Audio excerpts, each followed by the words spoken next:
씨부터? 저는 이제 원더풀 데이에서 최초로 보도가 되는 내용이라고 생각을 해요. 예? 예, 충격적인 내용인데요. 펌프하면 예정에 내용 없어. 펌프하면 모 미녀 개그우먼이 PJ로 전직해서 PJ 골프 선수예요, PJ가? 뭐예요? APJ PJ이고 PJ이고. 여보세요. 그건 PJ이고 PJ. 예, PJ는 뭐예요? 포르노 자키라고 하죠. 옛날에 약간 좀 이렇게 노출 있는 그런 네. VJ 같은 그러니까 걸 이제 성인물. PJ라고 그래. 근데 이게 바나나 TV라는 지금은 없어진 채널인데 개그 우먼이. 네, 성인물에서 모 개그우먼이 바로 그 PJ로 전직할 뻔했던 그런 기가 막힌 사연입니다. 누가요? 누구야? 모 개그우먼이 바로 그 PJ로 전직할 뻔했던 제가 그게 될 뻔했다고요. 제가 그게 될 뻔했다고요. 네. 아유 정말. 소문이지 그 미녀 네. 개그우먼이. 아까 미녀 개그우먼이라고 하셨잖아요. 그러니까요. 난 저럴 줄 알았어. 근데 잠깐만 거기서 송원이 씨를 막 PJ로 쓴다고? 아유 정신 나갔구만. 제가 친한 매니저랑 계약서가 없이 일을 하고 있었어요. 근데 이 친구가 이제 자기 회사 운영상 네. 필요한 자금을 투자받기 위해서 아하. 바나나 TV랑 계약을 하는데 저랑 계약서가 없으니까 네. 제 계약서를 하나를 쓴 거죠. 자기가 그냥 마음대로 해서 이제 송은이 씨도 계약이 되어 있다. 아하. 이렇게 해서 투자를 받기 직전에 이제 내부자 고발을 극적으로 막았죠. 진짜 그럴 뻔했네. 제가 졸지에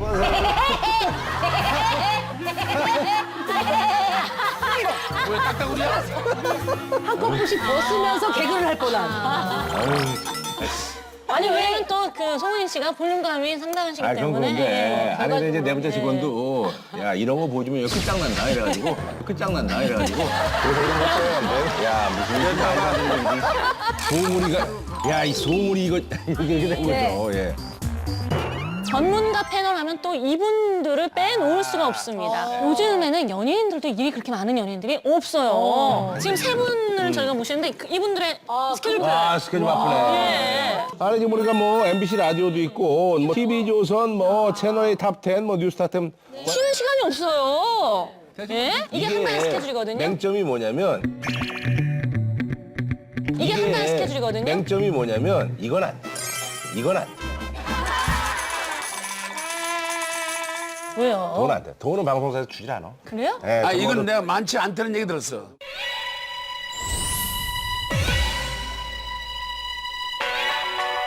대신 뭐 눈치 빠르신 분들은 아실 거예요. 아, 저분들이구나. 자, 아, 종편 뉴스 쪽. 네. 아나운서는 아닐 테고 말입니다. 예.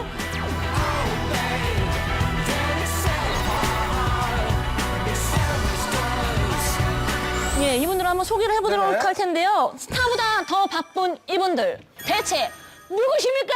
나와주세요. 네, 아이고. 네! 와우! 네, 아이고. 네! 와우! 변호사 하랴, 방송 하랴. 예. 아주 반갑습니다. 반갑습니다. 예. 세상에. 나훈아 씨.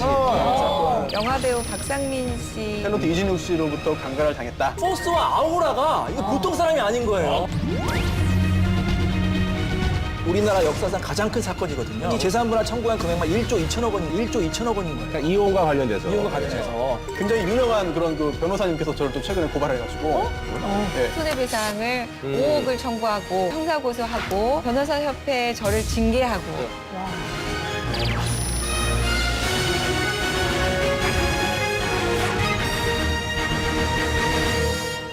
아니, 연예인 보는 것 같은 느낌이네요. 그죠? 자, 뭐 예. 최고로 이제 뭐 바쁜 변호사들이죠. 예. 아무래도 이제 변호사분들이기 때문에 이제 정확한 사실관계를 중요시하는 분들이기 때문에 대한민국 최고의 변호사라는 표현은 쓰지 않도록 하겠습니다.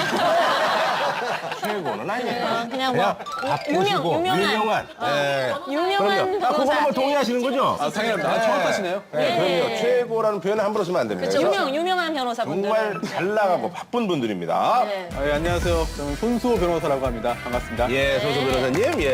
네, 안녕하세요. 양소영 변호사입니다. 예, 양소연 변호사님. 예. 안녕하세요. 오랜만에 인사드리겠습니다. 이인철 변호사입니다. 반갑습니다. 이인철 변호사님, 예. 오랜만이라고요? 오랜만에. 저희는 늘 보고 있는 것 같은 느낌인데. 연예인인데 뭐. 저분은 저 변호사님 지금 알았네. 또 TV에서 많이 봤는데. 네, 많이 나오세요. 그래요? 예. 자, 이분들이 이제 이렇게 프로그램에 나오면 우리의 궁금증을 다들 이렇게 풀어주시는데 네. 우리도 사실 이분들이 궁금하거든요. 그러게요. 프로필을 좀 살짝 네. 사실 세 분이 어느 날 하늘에서 떨어져서 방송을 시작한 것이 아니라 예? 얼마나 또 준비되어 있었던 분들인지를 제가 프로필로 읊어드리도록 하겠습니다. 우리 고려대학교 법학과 출신의 고려법대요? 손수호 변호사, 아하. 이제 변호사 7년 차 되셨고요. 기업 전문 변호사이십니다. 대표적으로는 MBC 무한도전 무한도전 나왔어? 그냥 기업이죠. 변호사계 이분의 닉네임은 변호사계 조승우. 네, 지금 이 순간 네, 훈남 변호사로 통하고 있고요. 한간에는 정확하게 얘기해 주셔야 됩니다. 손소 증인. 네네. 총각 행세를 하신다는. 총각 행세를 하신다는. 총각 아니에요? 유부남이십니까? 제가 결혼한 지 10년이 넘었어요. 네. 그래요? 방송국으로 네. 찾아오는 분들이 있습니까 없습니까? 있었습니까 없었습니까? 뭐 없다고 더 이상 말할 수 없습니다. 그럼 결혼했다는 얘기를 한 번도 안 한 거 아니야? 아니 근데 방송에서? 그것도 이상한 게 제가 인사할 때마다 안녕하세요 유부남 손수호입니다 이렇게 인사할 수는 없잖아요 제가. 이게 있잖아요. 항상 이런 오해를 받는 사람들이 항상 하는 얘기 중에 다 이래요. 네. 혼자가 만나자마자 조부남이에요. 이렇게 얘기하냐고. 근데 그 분위기 자체를 본인이 약간 연출한 건 있어. 그 분위기 자체를 본인이 약간 연출한 건 있어. 아, 그래요? 그렇지. 혹시 손보세요? 결혼 반지 있어요? 저희가 반지를 결혼하고 한 3일 꼈어요. 근데 도저히 네, 없어. 세수할 때 비누가 껴가지고 결혼 반지를 못 끼겠죠. 왜냐면 우리가 유부남인 거 알 수 있는 게 네. 뭐 얘기해서가 아니라 딱 보면 예를 들면 휴대폰 사진에 뭐 애기 사진이 있다든지 네. 와이프 얘기를 많이 한다라든지 이러면 유부남인 거 아는데 어디 나와서 그런 거 일부러 얘기 안 하는 사람들이 있어. 와이프랑 자신 얘기는 전혀 안 하는 안 하는 거지. 저 아들이 올해 10살이에요. 몇 살이요? 네, 10살이고 첫째가 10살이고 둘째가 6살이고 둘째도 있으세요? 네, 아들 둘. 근데 의도적으로 얘기를 안 하시는 거예요? 아니면 그냥 뭐 근데 딱히 물어본 적도 없죠, 저희처럼. 근데 손 변호사님 책임이 없다고 하지만 우리 법에서는 꼭 말이나 행동을 해야만 책임이 있는 게 아니라 안 하는 경우도 부작위한 책임이 있고. 그렇지. 무섭다, 더 무섭다. 아는 사람이 더 무섭다. 아니 변호사끼리 싸우니까 재밌네. 다음 분 프로필 좀 얘기해 주시죠. 다음 분은 이인철 변호사님. 네. 연세대학교 법대 출신이시네요. 연대법대. 네, 13년 차 변호사이시고요. 자, 1차에서 2번 떨어지셨고 2차에서 2번 떨어지셨습니다. 네, 2라는 숫자를 좋아하시는 것 같아요. 무려 5번 만에 사법시험에 합격하셨고요. 변호사계에서는 이거는 본인이 지으신 것 같은데 이런 거 빼요, 이런 거 빼. 이거는 본인이 지으신 것 같은데 장동건이다 이렇게. 변호사계의 장동건이라고 자칭. 근데 이제 요거 하나 불만인 게 장동건이 아니라 제가 이제 예전에 장동건 씨 좋아했는데 요즘에는 이제 롤 모델을 바꿨어요. 공유? 다니엘 헤니로. 바꿔드릴게요. 돈 드는 겁니까? 바꿔드릴게요. 국제 변호사. 이인철 우리 변호사님 가장 뭐 대중적으로 알려진 분이죠. 스타예요, 스타. 예. 요즘에 뭐 저보다 손 변호사님 더 유명하신 것 같고 제가 손 변호사 보면서 느낀 게 한 3년 전에 저를 보는 것 같아요. 한참 많이 벌써 활동하셨을 이제 때. 내가 위란 얘기예요, 벌써. 다 거쳐갔다. 3년 뒤쳐져 있다는 얘기예요, 3년. 돌려서 하신 거죠? 근데 이제 한 가지만 이제 손 변호사한테 제가 드리고 싶은 말씀은 좀 적당히 하셔라. 너무 많이 하시면 오히려 탈날 수가 있습니다. 여봐요 남 얘기하고 있어. 자, 계속해서 양 변호사님의 네. 프로필을. 자, 우리 미모의 양 변호사님. 예. 이화여제대학교 법학과. 여제대학교. 여제대학교. 여보세요, 제대로 여자들도 해주세요. 있고 이제 재능 많은 여자들이 있다 해서 여제대학교. 네. 이화여자대학교 법학과를 졸업한 이대법대. 17년 차 변호사이십니다. 1차만 6번을 낙방하셨고요. 고집이 세시네. 대단하시. 도시 생활 7년 만인 28살에 근데 되게 한 6, 7년 만에 되지 않아요? 보통 그렇죠. 보통 그렇게 네, 돼요. 사법시험에 합격하셨습니다. 뭐 외모만큼 시원한 동치미 토크로 많은 주부님들 뿐만이 아니라 저와 같은 게 골드미스들의 그렇죠. 굉장히 또 로망이시기도 하고요. 감사합니다. 어떻게 이렇게 애를 숨풍숨풍 잘 낳으셨는지. 네, 고시상 시절에 고시생 시절에 바람이 생다. 변호사들 앞에서 힘들어. 이화여제대학교 법학과 여제대학교. 고시생 시절에 바람이 많이 샌다 너. 변호사님들 앞에서 힘드네. 또박또박 하려니까. 아르르. 발음하면 고시생. 네, 고시생 시절 신림동 김혜수였다. 김혜수 씨의 명대사. 네. 나 이대 나온 여자야. 네, 원래 주인공이다. 라는 소문이 있어요. 아니 근데 본인 이름을 듣고 싶어요. 나 이대 나오니까. 그래 한번 해줘봐요. 저 이대 나온 여자예요. 아, 그랬어요? 네. 저기 김혜수가 달리 그냥 그게 아니고 이렇게 김혜수 씨가 웃으시면 이렇게 코를 약간 찡그리시잖아요. 맞아요. 웃음이 있죠. 맞아요. 그러시네. 그것 때문에 예. 거기만 분위기는 코웃음 김혜수. 코만 김혜수. 근데 그 아름다우셨다라는 이야기가 아닐까요? 그 네. 김혜수 씨와 비슷하다라고 이야기를 들었다면 고시생 하면 왜 추리닝 입고 그쵸. 후줄근하게 막 화장도 안 하고 막 옆에 가면 냄새 날 것 같고 머리도 막 떡지고 약간 이런 거 많이 생각하잖아요. 근데 그러고 싶지 않은 막 이런 거 있잖아요. 그래서 일부러 독서실 가면은 뭐 약간 좀 페인 옷 입고 뭐 치마도 좀 이렇게 어머나. 짧게 입고 이랬어요, 약간. 초창기에는. 네. 그래서 그때 다들 수근거렸대요. 제가 절에서 떨어지는 거예요. 제가 절에서 떨어지는 거예요. 너무 예뻐서 사실 예쁜 여자는 유혹이 많잖아요. 그 공부할 때 막 이렇게 남자들이 주변에서 이렇게 뭐 이렇게 막 하면 유혹이 많으니까 좀 공부하기 힘들지 않았을까 이런 생각이 드는데 그러지는 않았어요. 그러지 않았어요. 김혜수 같다면서요. 근데 우리 양 변호사님은 그 외모에 대한 자부심이 굉장히 좀 많으신 것 같아요. 처음에 방송 나오셨을 때 굉장히 예쁘셨나 봐요. 아 지금도 예쁘잖아요. 썼었나 봐요. 과거형이네요. 아니 오늘 저 실제로 자부심이 뵈니까 진짜 많으세요. 화면빨 잘 봤네요 보니까. 네. 실물은 별로라는 얘기인가요? 실물은 별로라는 얘기인가요? 아니, 그 나중 얘기는 물어보지 이게 마. 잘해야지. 이것은 칭찬도 아니고 약간. 아니 일단 화면빨이 좋네. 우리 저기 나중에 뭐 얘기하겠습니다. 우리 저 양 변호사님은 뭐 전문이시죠? 저는 가사 전문. 가사 전문. 요즘 가사가 묻혔어. 묻혔어 가사. 그러면 저 그 가사 도우미도 아닙니다. 그런 거 아니에요? 아니에요. 무슨 얘기죠? 예, 예. 가사가 중요하니까. 각자 맡으셨던 연예계 사건들이 상당히 많으세요. 네. 그 중에서도 또 잊지 못할 사건들이 분명히 있으실 거예요. 내가 맡았던 사건 중에 잊지 못할 사건. 아무래도 이제 뭐 연예인들 사건이면 주로 이제 이혼 소송 이런 것들이 많죠? 예, 작년에 이제 끝난 사건인데 그 가수 나훈아 씨. 떠들썩하게 했었죠. 네. 가수 나훈아 씨 부부가 결혼 33년, 이혼 소송 5년 만에 결국 갈라섰습니다. 재판부는 나 씨에게 재산 분할금 12억 1천만 원을 지급하라고 밝혔습니다.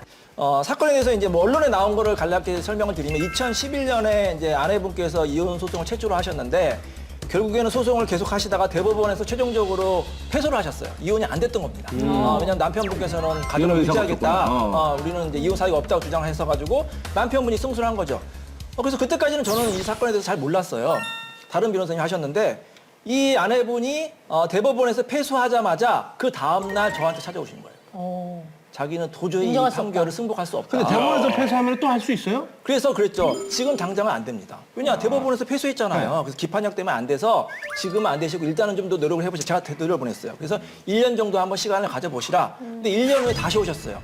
도저히 못 살겠다. 이제 이혼해야겠다. 그래서 1년 후부터 이제 제가 이제 맡아서 사건을 진행했는데 처음에 이제 재판하실 때는 언론 인터뷰를 다 안 하셨는데 이번에는 좀 자기가 적극적으로 좀 언론에서 좀 자신이 힘든 거를 좀 말씀하시겠다고 말씀하시더라고요. 그래서 본인도 말씀하셨고 저도 이제 같이 이제 인터뷰를 몇 번 해드렸는데 굉장히 이제 그 나훈아 씨가 그 언론 인터뷰를 보고 기분이 굉장히 안 좋으셨던 것 같아요. 아무래도 그렇겠죠. 예. 그래서 제가 이제 그분을 처음 이제 그 법정에서 뵀어요. 조정실에서. 그래서 만났어요? 근데 만났어요. 만났는데 그분을 뵙고 정말로 깜짝 놀랐습니다. 왜요? 그 포스와 아우라가 이거 보통 사람이 아닌 거예요. 보통 사람이 아닌 거예요. 카리스마가 있죠, 카리스마가 카리스마가. 너무 심해가지고 제가 그냥 아우. 기에 압도돼서. 압도가 됐어. 아니 근데 제가 보니까- 노래 이제 무대에서 말해요. 이렇게 할 때 이거 하면 다 무너지는 거야. 뭐 하시는 거예요, 지금? 그래서 그래서 재산분할 청구했고 1심 판결 났는데 또 걱정되는 게 뭐냐면 과연 상대방 측에서 순순하게 그 이행을 할 것인가. 아주 쿨하게 그냥 이행도 깔끔하게 하시더라고요. 그래서 그걸 보면 느낀 게 뭐냐면 제가 그래도 상대방 측에서 그분을 많이 이제 공격을 하긴 했지만 결론적으로 보면 그분도 굉장히 대인이시고 큰 분이시구나. 상대방으로 만났지만 어찌됐건 제가 이제 사과할 건 사과하고 감사들 감사하고요. 영업하는 거예요, 뭐예요? 뭐야? 끝났으면 되는데 뭐 만나고 나한테 호인이다, 뭐 잘생겼다, 뭐 이러면서. 아니 근데 너무 아쉬운 게 정말 우리나라의 하나의 그 뭔가 새로운 판례를 남길 수 있는 사건이었어요. 그러니까 X도 X지만 과연 저작권이 재산분할 대상이 되느냐. 네. 그래서 저는 이제 전문 변호사 입장에서는 참 아쉽다. 왜냐하면 이걸 끝까지 판단을 받아서 저작권도 일정한 기여가 있으면 재산분할 대상이 된다. 이렇게 대법원에서 판결이 나왔으면 하고 하는 바람이 저작권 같은 경우는 있었는데 물론 이제 말씀하신 것처럼 아내한테 영감을 받아서 곡을 썼으면 모르겠는데 전혀 그런 게 아니면 그게 저작권을 왜 사실은 영감을 받아서 쓰신 부분도 있었고 또 내가 그런 저작권을 가지고 이렇게 잘 활동할 수 있었던 거는 부인의 뒷바라지가 있거든요. 아니, 얘 그게 내일 이제 수도 있어서 그 부분을 따지긴 약간 애매모호할 것 같다는 생각이 들어요. 이인철 변호사, 또 대한가수협회 회장으로서 2017년 올해 나훈아 그 형님의 그 콘서트나 디너쇼를 볼 수 있는지 말이에요. 올해. 그 얘기 여기서 잘못하셨다가 또 아니 그렇게 그게 하셨어요. 이분은 아내 쪽 변호사예요. 왜 이분한테 물어봐요? 본인이 가수협회 회장인데 본인이 알아. 그래. 그래서 얘기했다가 한번 혼나신 거지. 아니 후라 형을 만났다고 했으니까. 아니 이분은 아내 쪽 변호사니까 그거를 제가 말씀드릴게요. 그거를 제가 말씀드릴게요. 네, 그러세요. 제가 그 연예 쪽 사건도 많이 하고 그 자문도 하고 있는데 네. 저희 그 제가 자문하는 회사에서 지금 준비를 하고 있어요. 그래서 아마도 올해에는 좋은 소식이 있을 것 같습니다. 어머나 어머나. 또 밖에 수학인데요? 진짜 이거 뜻밖의 특종이네요. 진짜 이거 뜻밖의 특종이네요, 진짜. 그러니까요. 그 직접 정말 맡으셨던 사건 중에 또 베스트를 꼽으시겠다면? 사실 이제 뭐 많은 사건들이 있긴 한데요. 그러니까 저하고도 조금 굉장히 힘들었던 사건이 기억에 남는 것 같아요. 아무래도. 그 영화배우 박상민 씨 사건을 제가 이제 부인 쪽을 맡아서 부인 쪽이요? 했었죠. 네.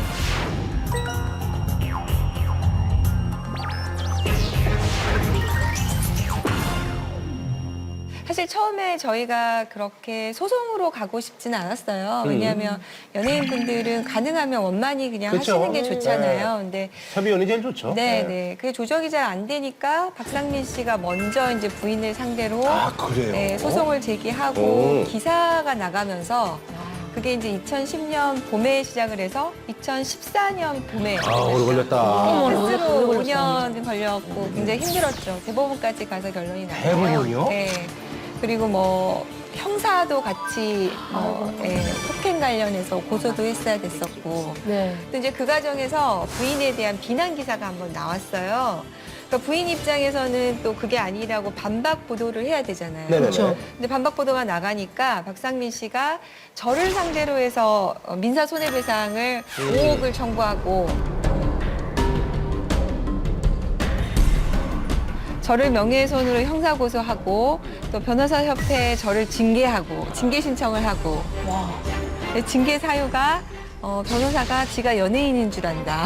그래가지고 그러니까 의뢰인을 대신해서 이제 언론에 이제 얘기를 했는데 그게 이제 명예훼손으로. 제가 대신을 한 건 아니었는데 제가 대신한 걸로 이제 오인을 받고 형사고소를 하신 거죠. 아니 그러면 그때 그러면 어떻게 된 거죠? 그러니까 저도 기억하는데 이제 두 분이 이렇게 해서 어떻게 공방이 결론이 굉장히 났죠? 길어졌는데 이게 재산 분할에서 이제 서로 이제 합의가 안 된 거였잖아요. 네, 그래서 네, 이제 네. 그 와중에 감정 싸움이 돼서 형사 고발하고 막 이랬던 거죠. 아니요, 이제 형사 고발은 이제 동시에 들어갔고요. 그래서 이제 따지면 어떻게 됐어요? 폭행과 관련해서는 이제 벌금형을 받으시는 걸로 유죄가 확정이 되고, 근데 이제 부인 입장에서도 위자료 재산 분할을 충분히 받아서 결론은 약간 뭐 다 잘 났습니다. 근데 어쨌든 양 변호사님 개인적으로도 굉장히 힘든 시간이었을 거라는 생각을 그래서 하는데. 제가 검찰에 나가서 명예훼손인지 아닌지 수사를 받아야 돼서 검사님이 이름 뭐 이렇게 치잖아요. 주민번호 이렇게 직업 뭐 근데 어디서 눈물이 빵 터지냐면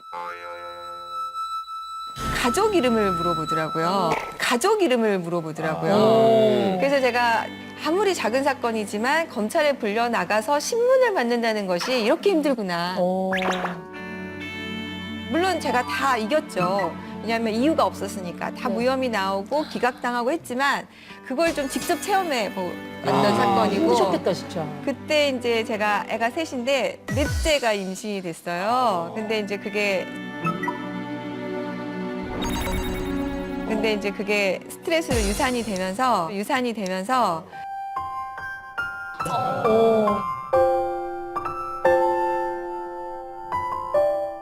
그러니까 지금도 기억에 많이 남습니다.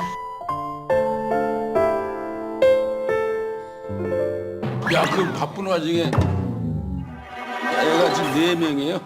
지금 포인트가 그게 아닌 것 같아요. 아니 근데 검찰에서 조사를 받으면은 그 가족 물어볼 때 눈물이 터질 수도 있지만 더 슬픈 경우는 이제 검찰에서 재산도 물어봅니다. 재산 월수에 물어보는데 그때 눈물이 터질 수도 있어요. 없어서?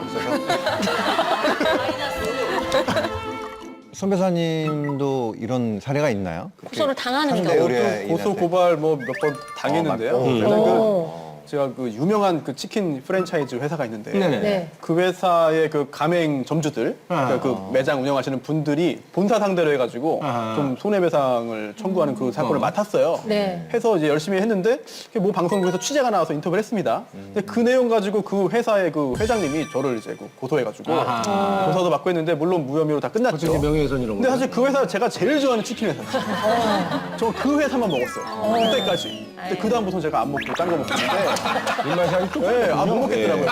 아니 우리 손 변호사님들 아주 떠들썩한 그런 뭐 소송을 하나 맡았다고 그러는데. 아, 네. 하나를 꼽자면은 도도맘 김민아 씨 사건을 이 도도맘 김민아 씨가 언론의 모습을 드러내 불륜설을 해명하고 나서면서 남편 조 씨는 김 씨가 강 씨와 불륜을 저질렀다며 지난 4월 이혼 조정 신청을 냈지만 성립되지 않았고 11월부터 이혼 소송에 들어갔습니다. 여러 건을 하고 있고 또 끝난 것도 있는데요. 어느 쪽이세요? 저는 도도맘 남편 쪽이에요. 이제 그 얼마 전에 성사 소송이 하나 끝났어요.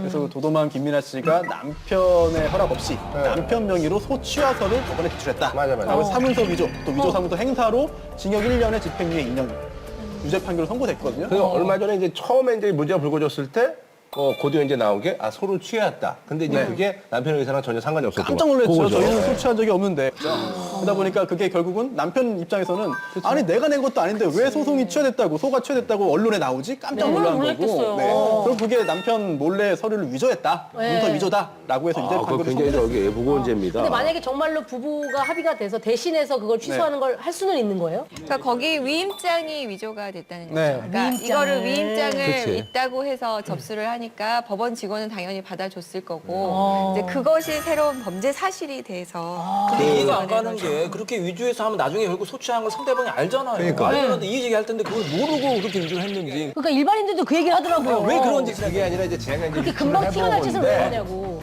그렇게 해서 일단 급한 분은 꺼놓고 합의를 하려고 그게 합의를 하려고 했던 거지. 아니 근데 최근에 또 화제가 됐던 사건 뭐 맡으셨다면서요? 아 그렇죠. 제가 그 탤런트 이진우 씨로부터 강간을 당했다 주장했던 그런 그 여성을 대리해서 고소를 했습니다. 배우 이진욱 씨가 성폭행 피의자 신분으로 경찰에 나와서 밤샘 조사를 받고 방금 전에 귀가했습니다. 이 씨는 무고는 큰 죄라면서 억울함을 호소했습니다. 대리였는데 여러 가지 사정이 있어가지고 중간에 이제 그 제가 사임을 했죠. 네, 그런데 이제 그 그게 과정- 그 사임한 게 뭐 이제 소위 말해서 이제 그 여성분이 약간 그 얘기가 좀 앞뒤가 안 맞고 그래서 이제 변호사로서 약간 좀 뭐 양심의 어떤 그런 것들 뭐 그래서 그런 거 아니에요? 양심이라고까지 하기는 좀 그렇습니다만 어떤 여러 가지 사정이 있어서 아하. 네, 그만뒀는데 그 과정에서 이제 그 전혀 관련 없는 제3자가 고발을 했죠 저를.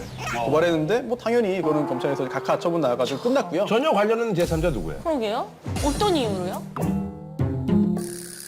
뭐 시민단체 관련자라고 하는데 그 시민단체의 범위가 워낙 넓기 때문에 네, 그렇고요. 또 굉장히 유명한 그런 그 변호사님께서 저를 또 최근에 고발을 해가지고 네, 그것도 이제 조사를 또 받아야 되는데요. 아이고.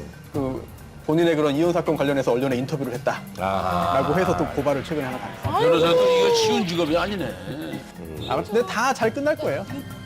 이인철 변호사님께서는 뭐 굉장히 그 화제가 되는 그 사건을 맡을 뻔했다는. 맡을 뻔. 예. 맡을 뻔. 예, 그렇죠. 이제 작년에 제가 이제 TV조선의 강적들이라는 방송에 나갔어요. 네네네. 그 주제 중에 하나가 재벌가의 이혼.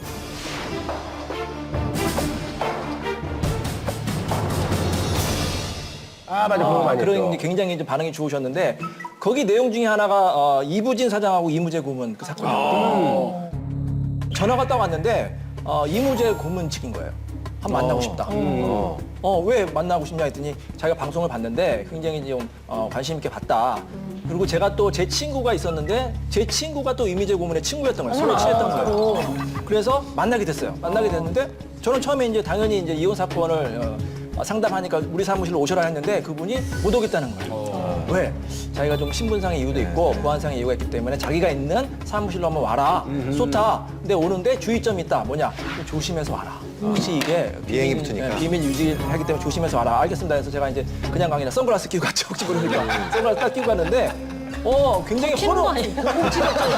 공무지 작진하는 줄 알았어요. 선글라스 꼈는데 눈썹이 이렇게 보니까 누가 봐도 이인철인데. 그렇게 선글라스 껴도 아니지. 근데 굉장히 어떻게 보면 화려한 건물에 갈 줄 알았는데 아무도 이제 못 알아볼 만한 그런 이제 그 건물 아지트 같은 거죠. 아지트 같은데 2층에 딱 들어가니까 깜짝 놀란 거야. 건물 안에 또 너무 잘해놓은 거야. 막 실판도 있고 막 여러 가지 판례 막 완전히 그 소송에 대해서 전략 연구실인 거예요. 베이스캠프가. 거기 딱 가서 이제 저한테 이제 얘기를 하시는 거예요. 그동안 이제 결혼 생활과 이혼 생활에 대해서 얘기를 하시고 관심이 있냐 했더니 저도 관심이 있다. 왜냐하면 이 사건이 우리나라 역사상 가장 큰 사건이거든요. 이분이 재산분할 청구한 금액만 1조 2천억 원이거든요. 금액만 1조 2천억 원이거든요. 이혼과 관련돼서. 이혼과 관련해서. 이무재 삼성전기 고문이 이부진 호텔신라 사장을 상대로 1조 원대 재산분할 소송을 냈습니다. 더 이상 이혼을 막기는 어렵다고 보고 적극적으로 재산분할과 위자료를 요구한 것으로 풀이됩니다. 기록을 줄 테니까 검토를 해라. 그래서 기록을 이만한 기록을 주시는 거예요. 브리핑을 해라. 그래서 이제 브리핑을 하는데 근데 제가 이제 브리핑하는 스타일은 뭐냐면 보통은 이제 변호사 같은 경우에는 이 사건을 막기 위해서는 굉장히 좋게 좀 브리핑을 해요. 좋게 이제 자문해줘야지만 사건이 승인이 되는데. 승리 높다 이런 식으로. 네, 저 같은 경우에는 좋은 브리핑도 하지만 비판적인 것도 합니다. 보수적으로. 왜냐하면은 나중에 사건이 잘못되거나 아니면 비판적인 걸 얘기해야만 그걸 또 대응할 수가 있잖아요. 그래서 굉장히 비판적으로 좀 했더니 너무 비판적으로 했던지 결국 사건은 수임 안 하고 다른 분에게 갔는데 제가 그분을 만난 그 첫 느낌이 뭐냐면 재벌가 부부도 상당히 힘들었겠구나. 여러 가지 우리 그 일반인의 그 부부보다 또 굉장히 신경 쓸 것도 많고 더 힘들죠. 굉장히 돈이 많으니까 힘들고, 일단. 예. 그래서 그런 측면에서 좀 이 사건에 대해서 이제 자문을 해드렸는데 2년은 되지 않았지만 하여튼 이 사건이 잘 해결되었으면 좋겠습니다. 예. 그러니까 유명 변호사기 때문에 그러니까 일반 변호사분들은 좀 안 겪는 다양한 더 무게를 짊어지고 계신 것 같아요. 세 분이 진짜로. 요즘 정말 그 시국인 만큼 정치인만큼 요즘 바쁘신 분들이 아닐까 생각하는데 요즘 더 바쁘시죠? 제가 한참 많이 나갈 때는 뭐 고정만 1년에 한 7개 정도 했던 것 같아요. 네. 주로 이제 예능만 하니까 뭐 주말 같은 경우에는 아침부터 저녁까지 이제 계속 방송국에 있었죠. 근데 최근에는 이제 최순실이라는 여자 때문에 방송이 더 줄었어요. 저는 주로 이제 사회 이혼 이쪽인데 그런 게 쑥 들어갔잖아요. 그래서 빨리 이 사건이 좀 해결이 됐으면 좋겠습니다. 사실 대한민국 정말 초미의 관심사가 되는 정유라 최순실 딸 덴마크에서 체포가 됐잖아요. 덴마크 검찰이 특검이 보낸 정유라 씨 범죄 혐의에 대한 조사를 시작했습니다. 덴마크 검찰은 덴마크 경찰을 통해서 정 씨를 직접 조사한 뒤에 강제 송환 여부 등을 결정할 방침입니다. 근데 이제 국내 송환이 도대체 언제 이뤄질 것이냐 이게 초미의 관심사인데 언제쯤 들어올 수 있는 거예요? 이게 정유라 씨 같은 경우에는 지금 현재 특검에서 국내 송환을 위해서 모든 조치를 취하겠다라고 말을 했거든요. 그러다 보니까 이제 그 범죄인 인도 절차에 따라서 범죄인 인도 청구를 이제 절차를 이제 진행하고 있습니다. 그런데 그 과정에서 절차가 일사천리로 진행이 돼도 절차를 밟는 과정에서 공식적인 그런 외교 채널을 통하는 것이기 때문에 시간이 좀 걸려요. 거기에 더해서 지금 덴마크 현지에서 변호사 씨가 변호사를 지금 이제 선임을 했죠. 선임해가지고 법적인 대응을 해서 한 단계 다 법적으로 이제 그 딴지를 걸고 저항을 한다면 생각보다 시간이 길어질 수 있겠고요. 하지만 그렇다 하더라도 언젠가는 들어오겠죠. 그런데 그 언젠가라는 그 시점이 중요한데 지금 특검의 수사 이제 그 기간이 점점 끝나가고 있고 게다가 또 탄핵 관련해서도 헌법재판소가 굉장히 그 심리를 신속하게 진행하고 있잖아요. 그렇다면 혹시라도 정유라 씨가 이제 그 급한 불만 좀 모면하자. 좀 더 시간을 좀 더 끈다라고 한다면은 뭐 특검 수사나 아니면 탄핵 관련해 가지고 여러 가지 그런 심리에 있어 가지고는 정유라 씨에 대한 이야기를 듣지 못하고 끝날 가능성이 있다. 그 부분이 걱정이 되는 거죠. 근데 지금 법무부에서 이제 특검이 요청을 해서 여권을 무효화시켰기 때문에 조만간 불법 체류가 될 거고 그러면 덴마크에서 강제 추방을 할 수 있거든요. 네. 이 방향으로 가면 저는 훨씬 더 빨리 돌아올 수 있을 거라 생각을 하고 그럴 경우에는 한 달 안에 저는 돌아오지 않을까 생각을 해요. 근데 정유라 씨가 지금 핑계를 대고 있는 게 아이 핑계를 네네, 대고 있거든요. 그쵸. 근데 그것이 사유가 되지는 어려울 것 같고 또 아이 같이 동반 입국하거나 보호자가 있으면 되니까 그걸로 인해서 뭐 시간을 끄는 거는 좀 어렵지 않을까 생각을 합니다. 근데 한 달 내에 중요한 건 들어올 것 뭐냐면 정유라 씨가 한국에 와서 과연 계속 구속이 될 것인가 그게 어떻게 보면 가장 관심사잖아요. 네. 근데 사실 정유라 씨는 이렇게 이제 뭐 변호사가 이렇게 항변할 수가 있어요. 다 어머니가 시킨 거다. 본인도 지금 덴마크에서 다 어머니가 한 그러고 거 그렇게 있죠. 모른다고 본인 하잖아요. 모른다. 다 어머니가 한 거고 나는 확정도 그냥 옆에서 모른다. 막 가만히 있었다. 아무것도 모른다. 그렇게 주장할 수가 있는데 그것도 엄밀히 말하면 공범입니다. 공범. 본인이 알고 있었잖아요. 알고도 가만히 묵인했고 가장 큰 수혜자가 본인이잖아요. 그리고 이 사람은 우리나라에서 가장 무서운 법을 어겼어요. 가장 무서운 법. 우리나라 어떤 가장 법이에요? 무서운 법이 뭔지 무슨 아세요? 법이에요?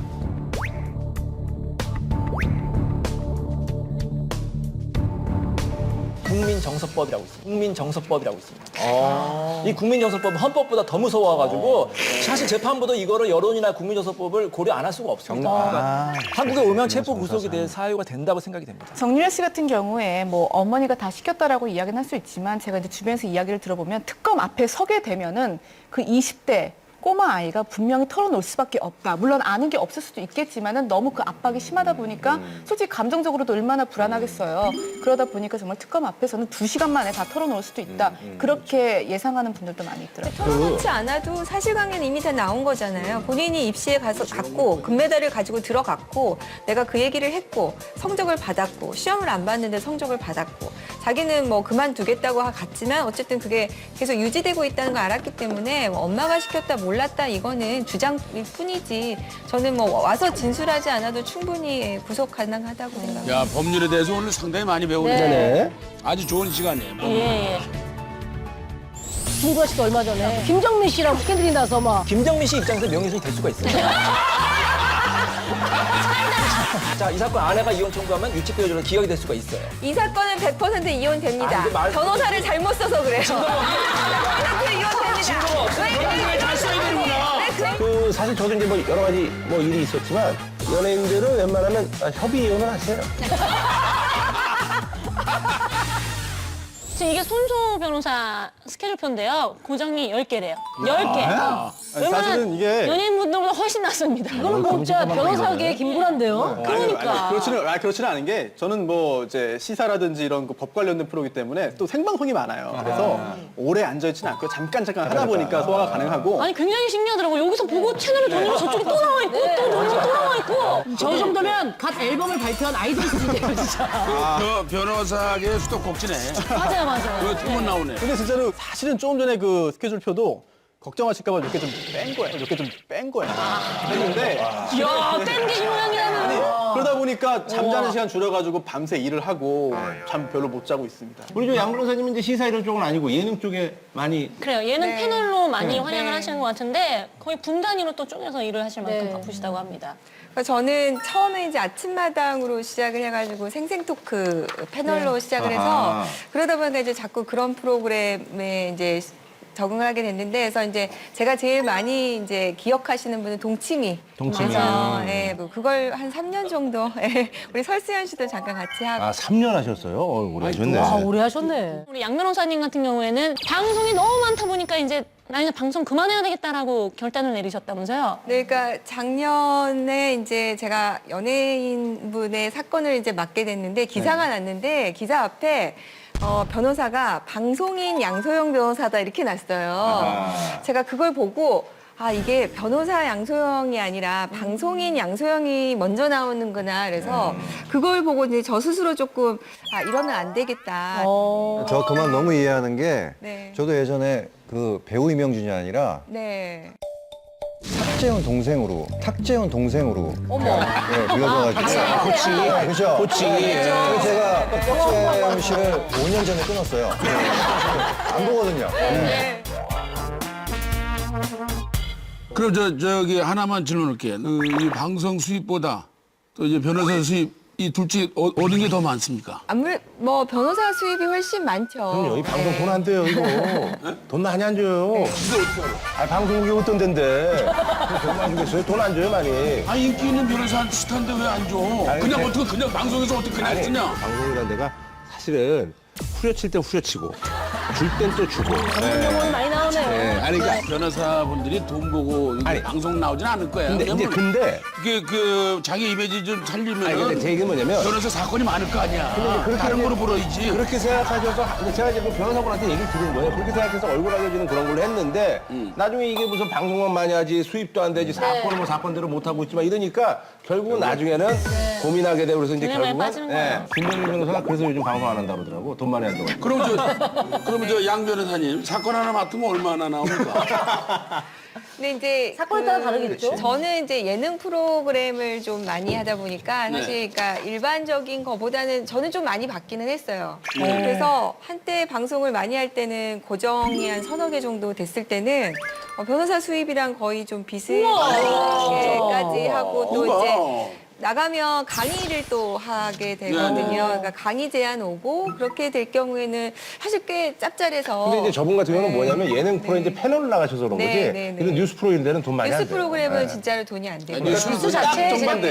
양 변호사님하고 딱 정반대가 저 같은 경우거든요. 네. 저는 예능 그런 게 거의 없고 뉴스, 시사 프로 또 뉴스에 나가니까 네. 사실 나가면 나갈수록 금전적으로는 손해요. 아하. 직접적으로. 뉴스만 차비만 줄 거예요 아마.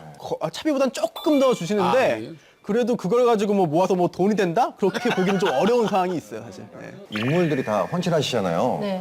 이렇게 방송하다 보면 이제 사람들이 많이 밖에서 알아보고 그러면 이렇게 소위 얘기하는 무슨 연예인병 이런 것도 혹시 아니 뭐 좀 극성스러운 분들을 만난 경험이 있으시다거나 뭐 이런. 근데 이런 경우도 있었어요. 운동하고 사우나를 가는데 어떤 남자분이 이제 사우나 탕 안에 딱 들어가 있잖아요. 저한테 물을 막 끓는 거예요. 어머나. 그렇게 했더니 아니 이 양반아 막 그러면서 저한테 막 험한 말을 하시는 거예요. 아니 왜 그러세요? 했더니 왜 방송 나가서 여자 편만 드냐고. 남편들도 힘든 게 많다. 너무 그렇게 남녀 차별하지 말아라. 그런 말씀하시는 거야. 여자 팬만 커피숍에서 뭐 하는 거야? 하고 물잔 맞듯이 몽상에서 대놓고 그냥 물바가지 맞으신 거 아니에요? 근데 사실 뭐 남자분이 굉장히 힘드신 면이 많아서 그 다음부터는 좀 조심해서 방송하고 있습니다. 그러니까 눈썹이 숱이 많으시면서 이게 굉장히 긴시네. 그거 어떻게. 아니 칠했어. 아, 진짜 문신하셨어요 이인철 혹시? 변호사 치면 연관 검색으로 이인철 변호사 눈썹이 나오는데 왜 이렇게 관심이 많으신지 모르겠어. 왜냐면 저는 이제 인상이 턱이. 네네, 턱이 좀. 많이. 김옥 씨는 뭐 예를 들면 코털. 그리고 이제 요 눈이 일자예요. 네. 나 일자야? 웃으면 그냥 일자로 보여요. 일자. 이거 봐, 이거 봐. 일자. 일자야. 그럼 네. 이게 사람 인상 보면 그런 게 보이니까 얘기를 하는 거죠. 근데 뭐 어떤 예. 분들 뭐 문신했냐 그러는데 진짜 제 털 맞고요. 한번 아, 보세요. 끝까지 털이에요? 끝까지 본인 털? 끝까지 털. 얼핏 보면 짱구인데? 그러니까 대단하시다. 근데 이제 많은 분들이 좀 지저분하니까 다듬으라고 하는데 그냥 몇 번 다듬다가 그냥 귀찮아서 어쨌든 캐릭터잖아요. 많은 분들이 기억하시니까 지금 놔두고 있습니다. 아 인물이 좋아. 잘생기셨어요. 인물 좋아. 우리 그 손 변호사님 같은 경우에는 우리가 아까 잠깐 얘기를 했지만 총각인 것 같은 그런 이미지 때문에 네. 사무실로 몇 달에 한 번 만나보는 게 어떻겠냐 많이 찾아오신대요. 아니, 실제로 제가 왜 그렇게 보이는지는 저도 모르겠습니다만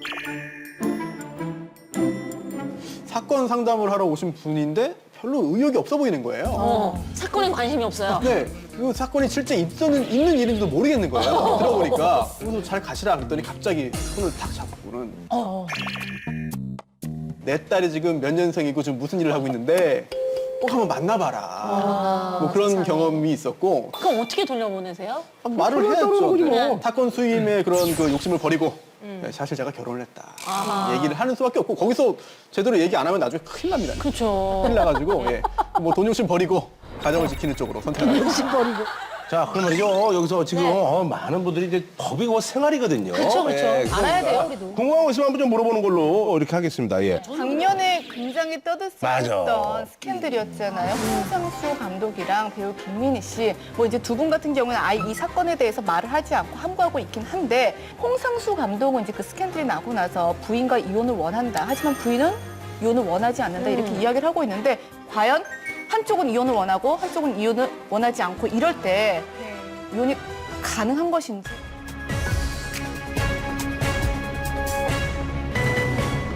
그러니까 이런 경우에 이제 소위 쉽게 얘기하면 바람 피운 남편이 부인한테 이혼 청구를 할 수 있느냐. 이제 그래서 그거를 허용하자는 대법원 공개 변론이 2015년에 있었어요. 근데 그때 제가 이제 공개 변론에서 안 된다. 이럴 경우에 허용하면은 이제 부인들이 굉장히 보호받지 못한다. 그렇게 해서 이제 파탄주의로 가지 않게 막았죠. 그래서 홍상수 감독 부인 입장에서는 이게 정말로 중요한 사안이고요. 그리고 뭐 우리 그 작년에 어떤 사건들이 굉장히 많았냐면 그 최태원 회장 같은 경우에도 뭐 그렇죠. 본인이 나서서 인터뷰를 해서 이런 일이 있는데 내가 이혼을 원한다. 근데 부인 입장에서 이혼을 원하지 않았잖아요. 그렇죠. 그러니까 이게 만약에 그때 물꼬가 터졌으면 이분들이 전부 다 이혼을 할 수 근데 있는 이 상황을 말씀드린 건데 받겠죠. 사실 네. 그 유책 사유가 있는 네, 그 어떤 그 배우자가 이제 이혼 소송을 못 한다는 거잖아요. 예. 근데 우리가 이제 넓은 의미로 보면은 사실 근데 결혼 생활이라는 게 사실 어쨌든 뭐 잘못은 있지만 혼인이 이게 같이 살기가 싫다는데. 유지되기가 쉽지 않은 상황인 근데 거죠. 그게 사실 그거를 그런 식으로 계속 본다는 것 자체가 외국은 안 그렇잖아요. 그러니까 그게 이제 파탄주의라고 해서 사실 저도 이제 파탄주의 입장이고 네. 그래서 양 변호사가 굉장히 미웠어요.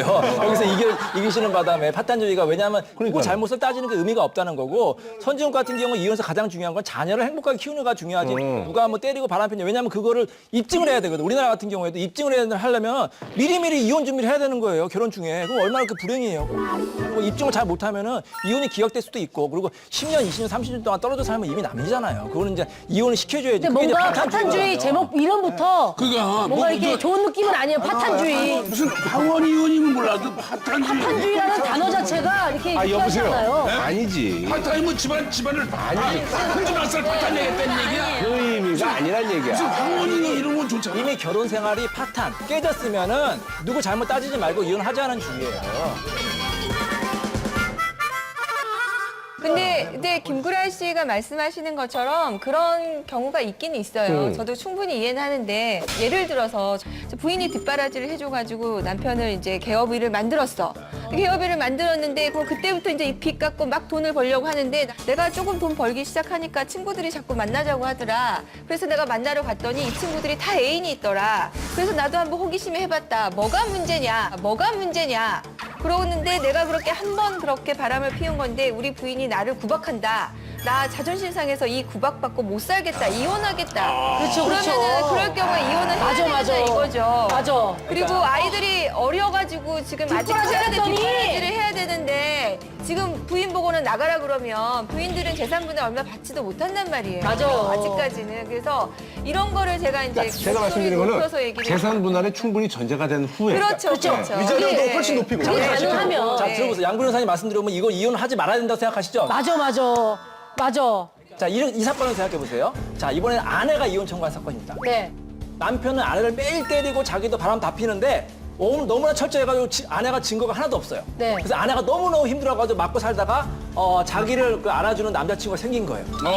남자 그걸 따라가지고 딱 증거를 말했으니까 남편의 잘못은 99인데 증거가 하나도 없어. 그래. 아내는 잘못이 하나인데 남편이 증거 말했어. 자, 이 사건 아내가 이혼 청구하면 유치배우자로 기각이 될 수가 있어요. 이 사건은 100% 이혼됩니다. 아니, 변호사를 잘못 써서 그래요. 100% 이혼됩니다. 잘 써야 되는구나. 네, 재밌다. 그러니까 아니에요. 이런 부작용이 생길 수 있기 때문에 너무 심판적으로 그렇게 가면 안 되는 거예요. 아니 근데 양 변호사님이 얘기하시는 게 뭔지 알겠는 것은 우리나라의 결혼 문화가 아직까지는 많은 남자분들이 돈을 경제 활동을 하고 아내분들이 그 경제 활동을 하기 위해 나머지 일들을 하기 때문에 벌어지는 것에 대한 이제 보호를 해줘야 된다는 입장이신 거고. 원칙을 이거를 문을 터버리면 여기서 그러니까 보호할 수 없는 피해자들이 아직은 많은 상황에서는 이 원칙을 바꾸면 안 된다는. 저기요, 그러면 간통죄 폐지된 건 어떻게 생각합니까?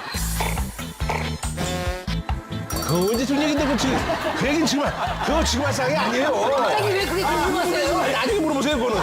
아니, 그럼 이제 홍 감독하고. 난 비방용이냐? 아니, 비방용이 아니라 여기 안 맞아서. 난 방송용이 아니야? 여기 안 맞아서. 나만 얘기하면 비방 안 맞아서 그래, 여기 안 맞아서. 얘기하세요. 그래서 간통죄가 폐지가 되니까 바로 그 다음 얘기가 나온 거예요. 그 연관 된다니까. 그러면 이거는 결국 시대의 흐름이네. 나중에 그렇게 될 수밖에 없네. 시대의 흐름이고. 한 얘기가 시대의 흐름이다. 시기상조라고 해서 아직 안 됐고 그래서 대법관님들도 사실 고민하셔가지고 어떻게 결론 나왔냐. 6분하고 6분은 갈렸어요. 6분은 이혼시키자. 6분은 이혼하면 안 된다. 맨 마지막에 대법원장님이 캐스팅 보트에서 한 표 차이로 이게 안 된 거예요. 머지않은 미래에 될 겁니다. 수가 있습니다. 밖에서는 자기한테 정말 잘해주는데 안에만 가면은 술 먹고 그렇게 때린다는 거예요. 이것도 옷을 좀 벗어도 되겠냐. 겉옷 벗고 안에도 벗고 다 벗어주는 거야. 콘서버 2세트만 나 이거 다 보셨어요? 이 남편을 개망신을 줄까? 분노가 끝까지 그렇지, 차오르니까. 그렇지. 너 죽고 나 죽자야. 정말 말 그대로 진흙탕 싸움이 되는 거예요. 그런 분들이 한번 바람나면 무섭잖아요. 그러고 이제 그 여자한테 갔어요. 전 재산을 두고 오니까 진짜 돌아가라고. 근데 이게 제가 아는 분 이제 선배님 중에 이제 아이를 이제 유학시키고 뭐 공부시키려고 이제 거기 외국을 갔어요. 가다가 이제 그분은 정말 너무나 이 가정적이고 이러신 분인데 왜 또 그런 분들이 한번 바람나면 무섭잖아요. 그런 분들이 한번 바람나면 무섭잖아요.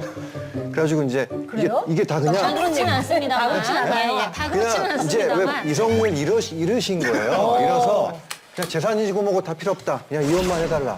예, 이렇게 됐는데 이제 아내분이 죽어도 안 된다. 계속 이제 버티신 거죠. 그래서 이혼을 못 했는데 진짜 결국엔 그 시기가 지나서 결국엔 이 남자가 아내한테 돌아오고 다시 화목한 가정이 됐어요.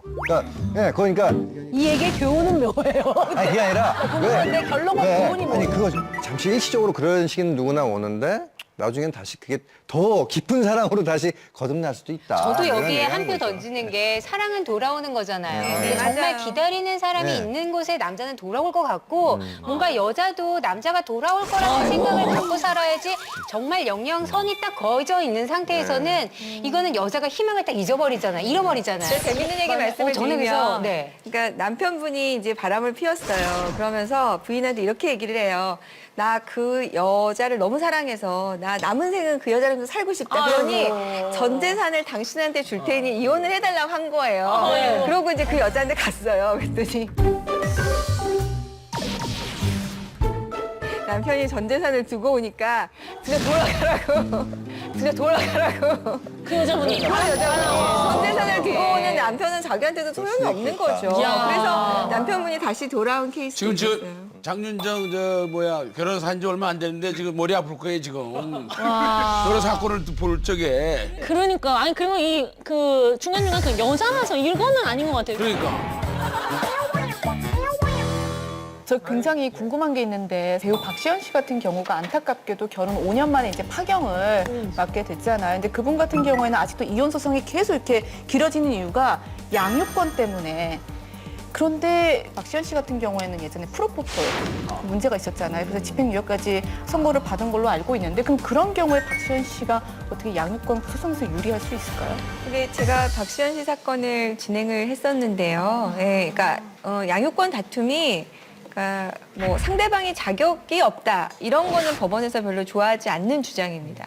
내가 정말 원하니까, 내가 훨씬 나으니까 양육권을 원한다 이러는 건 법원에서 하지만 상대방을 비난하는 건 별로 좋아하지 않고요. 또 이제 워낙 그 사건은 남편분도 아이를 그러니까 정말 키우고 싶어 하는 것 때문에 그런 건데 프로포폴 같은 경우에가 그걸 사유는 되게 어렵고 그리고 아마 그것이 전혀 저는 문제가 되지 않을 걸로 생각을 하고요. 현재 가장 중요한 거는 이 아이들을 누가 키우는 것이 아이에게 행복이겠느냐가 기준이 되는 아니, 그걸 거거든요. 어떻게 판단을 할까요? 근데 엄마가 이제 그동안 주된 양육자였기 때문에 애들은 이 상황을 변경시키는 것보다는 이 상황을 유지시키는 게 낫고 또 아무래도 친엄마가 직접 보는 것이 양육이 훨씬 낫겠죠. 그쪽에 가게 되면은 이제 아빠가 직접 양육하는 것보다는 아무래도 확률적으로 다른 사람의 도움을 받을 가능성이 그렇죠. 크니까 그래서 이제 엄마들이 주된 양육자일 경우에 양육권 가져오는 경우가 굉장히 많습니다. 가정법원에 그 놀이방이 있어요. 그래가지고 밖에서 안에서는 밖에 안 보이지만 밖에서는 이제 판사님이 아이가 노는 걸 볼 수 있거든요. 거기서 엄마랑 같이 있을 때, 아빠랑 같이 있을 때를 판사님이 봐요. 그래서 과연 누구와 있는 것이 아이에게 도움되느냐. 자녀의 복리가 가장 중요한 기준이거든요. 너무 그것까지도 봐서 판단을 합니다. 근데 서로 왜 싸우냐면은 대부분은 이제 그동안 엄마가 예를 들어 키워왔으면 엄마가 키우는 게 맞아요, 제가 보기에도. 근데 이제 아빠 같은 경우는 왜 주장하느냐? 아이에 대한 사랑도 있지만 너한테 왜 아이를 줘야 되느냐 이렇게 상대방에 대한 자존심 때문에 승부욕 때문에 아이를 키운다는 경우도 많이 있어요. 그러니까 일단은 부부 간에 싸우는 거잖아요. 우리 아이가 얼마나 힘듭니까? 그러니까 아이를 위해서는 대승적으로 그동안 잘 키워왔던 상대방에게 양보하는 것이 맞습니다. 전략적으로도 이게 아이를 키울 생각이 없지만 키우겠다고 한 다음에 결국은 이제 그 상대방이 키우게 되면 그거를 포기해주는 조건으로 양육비를 안 주도록 한다든지 재산 문화를 적게 된다든지 이런 것도 고려하는 경우가 있어요, 사실은. 세상에. 그 사실 저도 이제 뭐 여러 가지 뭐 일이 있었지만 그 연예인들은 웬만하면 협의 이혼을 하세요. 갑자기 오늘 프로그램의 결론 클로징인가요? 아니 그러니까 그게 아니라 둘이 얘기를 해서 소통을 잘 해서 야 우리 그러면 협의 이혼하자. 아니 그런 부부가 몇이나 되겠어요. 아니야. 근데 저는 그게 이혼하면서. 아니라 물론 그렇죠. 물론 그런데 제가 옛날에 이제 저도 이제 위자료 청구 소송이라는 그 프로그램을 했었는데 근데 거기에 있던 그 변호사 친구가 저한테 그러더라고. 강남에 소위 말해서 이제 돈 많은 아주머니들이 옛날에는 그러니까 처음에는 그 애정이 있을 때만 하더라도 뭐 상대방의 어떤 그런 것들도 좀 생각도 해주고 그랬었는데 애가 다 크고 난 다음에는 어떻게든지 이 남편을 개망신을 줄까 이것만 고민을 하고 그냥 아주 망신만 그러니까 이게 이성이 마비가 돼 있는 거죠. 이성이 마비가 돼 있어. 분노가 끝까지 차오르니까 이성을 너 잃는 죽고 거죠. 나 죽자야. 근데 정말 말 그대로 진흙탕 싸움이에요. 근데 그렇게 되기 전에 협의를 가면 뭐 법원에 이렇게 슬쩍 이렇게 가도 기자들이 이렇게 큰 법원 말고는 없어요. 그러니까 예를 들면 뭐 강남에서 이혼한다 그러면 거기 기자들이 있죠. 근데 예를 들면 무슨 부천 지원 뭐 김포 출장소다 이런 데는 기자들이 없어요. 그렇게 잘 알아. 내가 그렇게 했으니까. 아니 근데 그럼 말씀 나온 게 김구라님한테 제가 진짜 궁금한 게 하나 있어요. 이전에 나오면 꼭 물어보고 싶은 질문이 하나 있었어요.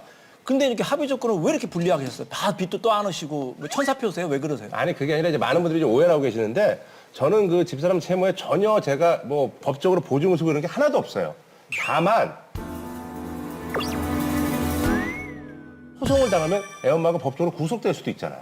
근데 제가 방송하고 그러는데 애 엄마가 구속되고 그러면 이게 가정생활이 제대로 가뜩이나 안 되는데 그게 되겠습니까? 그러니까 그래서 제가 많이 이번에 양보했네. 해준 거예요. 아 그래도 굉장히 많이 양보하신 거예요. 또 동해일 봐서 또 그러니까 그렇게 그래서 해야지. 해준 거예요 제가.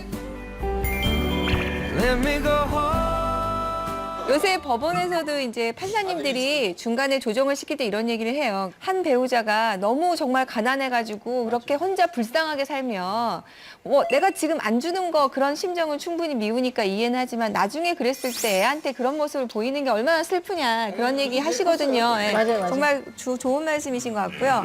저희가 연예인분들 이렇게 보면 솔직히 억울하신 점은 있어요. 왜냐하면 이게 오픈이 되면 내가 손해라는 것 때문에 사실 일반인들보다는 아무래도 협의했을 때 금액을 조금 더 주셔야 되는 게 맞기는 맞거든요. 근데 제가 또 이렇게 방송을 하다 보니까 연예인분들은 또 굉장히 수입이 일반인보다 많으세요. 그러니까 이걸 지금 조금 양보하더라도 나중을 생각하면 훨씬 더 자기한테는 투자가 될 수도 있어서 저는 가능하면 정말 협의원 하시는 걸 권유를 드려요.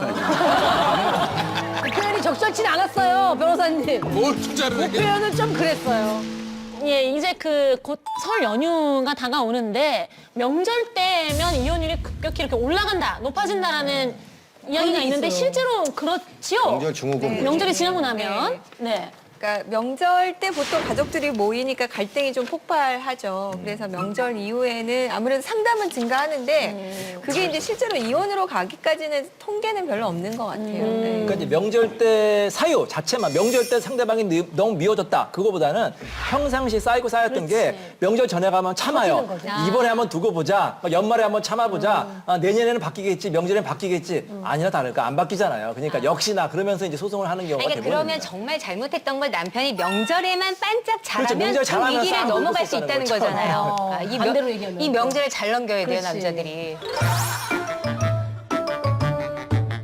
아니 근데 좀 궁금한 게 있는데 성격 차이로 이혼하는 경우 있잖아요. 근데 그거는 어떻게 해요?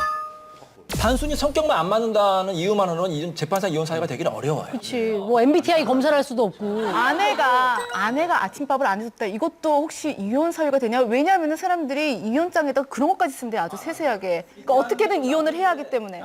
저는 사실 좀 남성 쪽 이혼 사건을 더 많이 하거든요.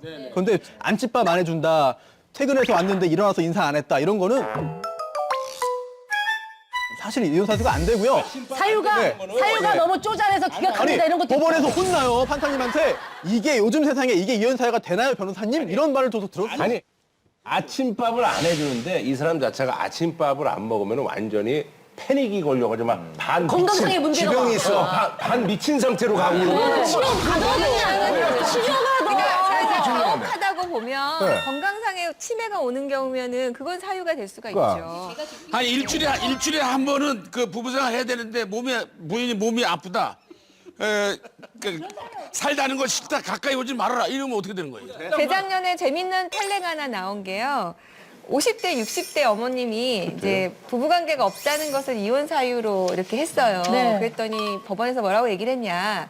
그 정도 되면 많은 부부들이 부부관계가 없이 살기 때문에 일반적이다. 일반적이다. 그래서 왜냐하면 건강적으로도 또 그게 떨어질 네. 수가 있잖아요. 그래서 그 나이 때 부부관계가 없다는 것은 이혼 사유가 되기 어렵다. 또 이런 재미있는 판례도 진짜요? 있었어요. 통계 사유를 들어가지고 네. 조사가 나오잖아요. 그러면은 그 연령대별로 주, 뭐 몇 회, 월 몇 회 이런 기준치가 있으니까 그걸 가지고 대비하는 경우도 있습니다. 정리하면은 신혼부부 30대는 해야 돼요. 안 하면 이혼 사유가 될 수 있습니다. 하지만 네. 50대, 60대 넘어가서 이제 신체적으로 쇠약해지면은 내가 열심히 노력했는데 불구하고 안 됐다 그러면 이혼 사유가 안 될 수가 있습니다.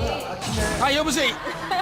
아니 사람마다 체력이 다 다를 수도 있고 약을 먹을 수도 있고 약을 안 먹는 사람도 있고 50대 대표로서 발끈하신 거예요. 네.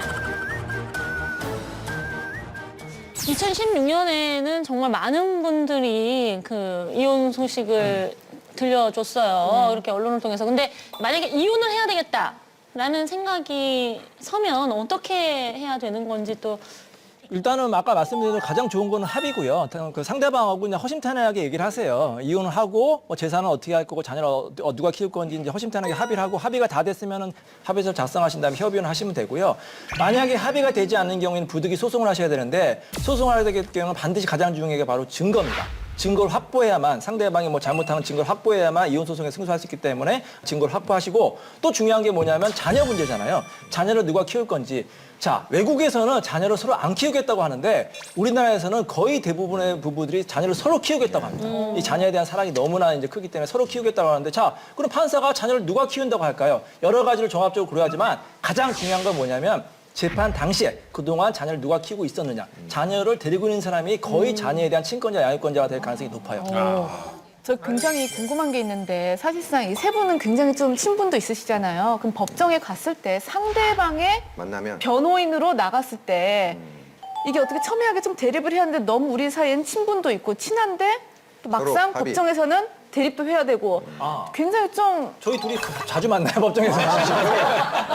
굉장히 그럴 때 좀 친하게도. 어떻게 하세요? 나름 딜레마가 있어요. 그러니까 원래 사실 근데 어떻게 보면은 이 변호사들끼리 서로 소통이 되는 게 중요한 것 같아요. 왜냐하면 특히 이제 이혼 사건 같은 경우에는 끝까지 가서 판결까지 가는 것보단 중간에 조정 합의되는 게 굉장히 좋거든요. 그래서 사실 저랑 양 변호사도 워낙 이 판례 같은 걸 잘 알고 있으니까 서로 각자의 주장에서 평행선 달리를 봐야 그냥 법원의 판례대로 합의를 하자. 그래서 둘이서 이제 합의가 돼서 굉장히 이제 사건이 잘 마무리되는 경우도 있었어요. 오히려 더 좋은 영향이네요. 사실은 조금 전에 시작하기 전에 대기실에서도 저랑 양 변호사님이랑 사건 관련해가지고 하는 게 있어가지고 서로 좀 협상을 좀 하다 왔습니다, 지금.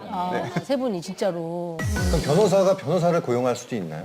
그런 경우도 많나요? 당연히 그러니까 혼자 만약에 못하죠. 본인이 어떤 뭐 가정사 때문에 뭐 예를 들어 네, 이혼을 네, 한다. 네. 아 그래요? 본인이 그렇죠. 직접 본인이 재판에 전문가인데도 나가기 어려운 경우가 그러니까 이게 제가 해보니까 그렇더라고요. 그러니까 본인이 직접 겪어보니까 그게 얼마나 힘들고 스트레스 받는 일인지를 아니까 내 개인사와 관련해서는 해결될 걸 알면서도 그걸 다른 사람한테 그냥 부탁을 하는 거죠. 내가 직접 나가서 얘기하기가 참 그러니까. 사실 뭐 여러 가지 사건이 있는데 정말 황당했던 사건들도 좀 많았을 것 같아요. 그런 얘기 같은 것도 좀 듣고 싶은데 어떤 거 있을까요? 저도 몇 년 전에 좀 황당한 사건이 있었는데요. 그 미모의 그 미인대회 출신 어떤 여성분이 찾아왔어요. 굉장한 미인이세요. 근데 언제 오셨냐면 한여름에. 근데 여러분 한여름에 옷차림이 어떤가요, 보통? 뭐 간단하죠. 간단하죠. 그냥 네. 뭐 좀 노출이 뭐 어느 정도 노출이 돼서 근데 그분은 한여름에 어울리지 않는 옷을 입고 오신 거예요. 긴 팔에다가 뭐 질병이 있었나요? 긴 바지에다가 굉장히 좀 이렇게 덥게 입고 오신 거예요. 그래서 이제 좀 상담을 하다가 이제 제가 이제 덥지 않으세요 했더니 좀 덥대요. 네. 그러면 좀 옷을 좀 편하게 하세요. 그러니까 그분이 그럼 옷을 좀 벗어도 되겠냐? 네. 그럼 편하게 좀 하세요. 그래서 그분이 이제 옷을 벗으시는데 겉옷 벗고 안에도 벗고 다 벗으시는 거야. 겉옷 벗고 안에도 벗고 다 벗으시는 거야. 교수님 앞에서. 교수님 앞에서. 네. 네이키드? 그래서 이제 위에는 이제 속옷만 남기고 여기 이제 가슴에 그 속옷만 남기고 다 벗으시는 기본 거예요. 속옷 2세트만 남기고 다 벗으셨어요? 그래서 깜짝 놀라니까 아니 왜 이러세요? 저는 혹시 뭐 나를 뭐 유혹하려고 야, 놀랐겠다. 깜짝 놀랐죠. 네. 유혹하려나? 아니 왜 그러세요 했더니 변호사님 자기가 이제 수치심을 무릅쓰고 옷을 벗었는데 좀 여기를 좀 봐주세요. 여기 이제 배에 있는데 옆구리 여기를 좀 봐주세요. 딱 보니까 10% 멍이 들어있죠. 상처가. 구타당한 거예요? 아니 근데 이렇게 올리면 되지 뭘 또. 아니 그러니까 아니 여기저기 있는 거야. 한두 군데가 아니라 여러 군데. 그러니까 여러 겉에 군데. 얼굴 목이는데 멀쩡한데 이렇게 속에 어머나, 어머나. 옷을 갈아입는 데는 막 멍들이 막 들어있는 거예요. 그래서 아니 이게 어떻게 된 겁니까 했더니 세상 사람들은 나를 아주 그냥 행복한 여자로 알고 있고 돈 많은 남자 만나서 행복하게 알고 있는 사실은 남편이 이중인격자다. 밖에서는 자기한테 정말 잘해주는데 안에만 가면 술 먹고 그렇게 때린다는 거야. 티 안 나는 곳에서만. 그러니까 그걸 좀 밝히고 싶다. 보이는 거, 얼굴 이런 데 피해서. 멀쩡해. 속 깊은 데서만 이제 상처가 있는 거예요. 그래서 바로 이제 여직원 불러가지고 사진 찍고 진단서 끊어가지고 이제 재판해가지고 이제 잘 해결될 수가 있었거든요. 그때 굉장히 좀 황당했고요. 네. 이혼이 됐어요, 그래서? 이혼이 됐죠, 당연히 되는 거죠. 아니 근데 좀 개인적인 궁금한데 그런 분들은 어떻게 술을 먹었다라고 하지만은 안 보이는 데만 그렇게 딱 골라서 굉장히 그 그거는 남자분들이 술을 먹었다고 볼 수 없는 법을 거 잘 아니에요? 아시고 법을 이용하는 거죠. 법을 이용해가지고 왜냐하면 잘못됐다, 그거는. 보이는 데 때리면 자기가 이제 잘못하는 거 아니까 안 보이는 데 때리는 거죠. 야, 그건 지능이다, 지능범. 심지어는 멍 안 들게 때리는 방법 알고 계시는 분도 계세요. 멍이 안 들게 때리는 때렸는데 멍이 안 들 수가 있어요? 대구 때리면 그래. 예, 뭐 이렇게 스펀지 같은 거 이렇게 푹신푹신한 걸 대면서 때리고 머리 같은 걸 때리면 또 멍이 안 나거든요. 그걸 악용하시는 분이 있는데 그럴 경우에는 너무 충격적이다. 미리미리 준비를 하셔야 돼요. 녹음을 한다든지 증거를 확보하셔야지만 그런 험한 꼴을 당하지 않고 처벌할 수가 있습니다. 저기 사실 저희가 하나 첨언을 하고 싶은데 이건 좀 약간 가슴 아픈 그런 황당한 사연이긴 하잖아요. 근데 제가 아는 변호사는 굉장히 좀 웃지 못할 그런 의뢰인이 한 명 찾아왔는데 중년의 여인이 갑자기 사무실로 들어온 거예요. 그래서 본인이 굉장히 큰 사기를 당했다. 좀 도와달라 이렇게 이야기를 하는데 계속 듣다 보니까 뭐가 좀 이상한 거예요. 그래서 그 변호사가 물어봤대요. 그 의뢰인한테 혹시 직업이 어떻게 되냐고. 그러니까 그 의뢰인이 하는 말이 미래를 봅니다. 미래를 봅니다. 점쟁이였던 거예요. 점쟁인데 큰 사기를 당해가지고 여기 온 거죠. 그래서 본인한테 좀 도와달라고 그렇게 이야기를 한 거였거든요. 웃긴 얘기인데 이렇게 얘기한 거군요. 굉장히 웃긴 얘기인데. 다른 얘기 할게요, 이제. 우리 송 변호사님 같은 경우에는 정말 핫했던 이세돌 구단 자문 변호도 맡고 계셔요. 제가 가두천재 이세돌 구단과 또 그 친형이죠. 역시 이상훈 구단. 형제가 구단이에요. 또 그 아니, 그럼 아니 그러면 어떤 자문을 하는 거예요? 여러 가지 그런 바둑에 관련된? 연구와 그 대국 두는 거 말고는 다른 법률적인 그런 부담이 없도록 다 이제 조력을 하는데 이번에 그 알파고 대국 후에 굉장히 인기가 더 걸렸죠. 높았잖아요. 이제 네. 그동안 바둑 그 계에서 또는 이제 바둑을 좋아하시는 분들만 많이 이제 아시다가 전 국민이 다 아는 분이 됐잖아요. 네. 그러다 보니까 광고 계약이 엄청 들어왔어요. 맞아요. 네, 엄청 많이 들어왔고 찍으셨잖아요. 그 계약서도 이제 검토를 해가지고 많이 이제 불리한 부분도 고쳐드리고 협상하는 것도 대신 해주고 이렇게 했는데 놀랐던 게 광고주들이 무조건 이세돌을 잡아와라. 무조건 잡아와라. 그런데 또 이세돌 구단 같은 경우에는 해도 그만 또 안 해도 그만인 거예요. 이 광고를. 그러다 보니까 이세돌 구단이 돈 주면 되니까. 마음에 그냥 드는 것 이거는 이렇게 하고 싶습니다. 저렇게 하고 싶습니다. 변호사님 하면은 제가 그렇게 고치는 대로 광고주가 다 수용하는 거예요. 이거는 사실 앞으로도 이런 광고 계약은 보기 힘들 정도로 그런 굉장히 내용이 뭐가 수월하게 있었어요? 됐어요. 굉장히 좀 특이했던 내용? 일단 금액 같은 경우도 이제 이세돌 구단 같은 경우에는 다른 광고 그 모델 같은 경우에는요. 좀 계약 기간을 좀 길게 하더라도 금액을 좀 더 많이 받기를 원하시잖아요. 근데 짧게 하는 걸 원했어요. 너무 오래 노출되는 거 별로 원하지 않는다. 부담스러우셨다. 네, 그렇게 짧게 하는 그런 그 특이한 경우가 있었고요. 근데 더 놀라운 사실은 그 회사에서 매출이 확 올라가지고 그 후에 광고 모델료를 더 높여가지고 또 그 기간만큼 계약을 했어요. 그러니까 정말 바둑의 천재뿐 아니라 이제 그 광고의 천재기도 한 거죠. 오, 운영의 천재기도 하네, 운영. 아 그럼 내 저기 손 변호사 내 광고도 좀 맡아서 해주세요. 들어오면 얘기하세요. 아 지금 들어와 계속. 작년에 김포에서 가수의 날 행사 하셨잖아요. 네. 저 그날 거기 김포 가가지고 인사드렸는데 기억 못하세요? 못하십니다. 왔었어요? 예. 아, 그래 저기 대나부터 술 먹고 계셨어요 그때. 뭐? 나도 그때 갔었잖아요. 오라고 그래가지고. 회장인데 무슨 술을 먹어 이 사람아? 어? 먹었나?